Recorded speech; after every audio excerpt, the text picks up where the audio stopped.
Fable 5 just solved a maths problem that was impossible to solve for 87 years, called the Jacobian Conjecture. Imagine an infinite 3D complex space. You can move every point anywhere new, but you can only use addition, subtraction, or multiplication. Simply put, you can use only polynomial equations to build this entire system called a polynomial map. At any single point, you can zoom in and check something called the Jacobian Determinant. Think of it as a local stretch factor that tells you whether the space around a point gets stretched, squeezed, or crushed flat so that different nearby points become impossible to distinguish.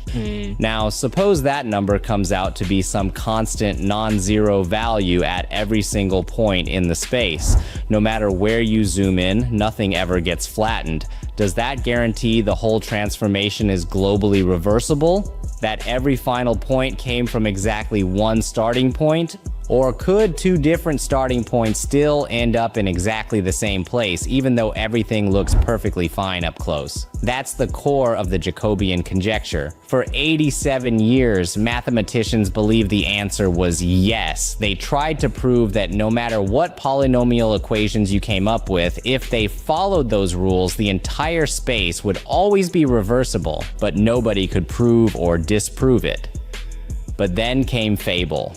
When researchers gave it the problem and let it reason from first principles, it found something nobody was expecting: a polynomial map with a Jacobian determinant of -2. A single example where, even though the Jacobian determinant was fixed and non-zero everywhere, one point could be traced back to 3 different starting points instead of just one. And that was enough for Fable to falsify an 87-year-old mathematical belief. First posted by the researchers, the result still needs to go through peer review. But if it holds up, Fable might just have settled one of the biggest problems in mathematics. The funny part is, you can even talk to Claude about it and watch it lose its mind.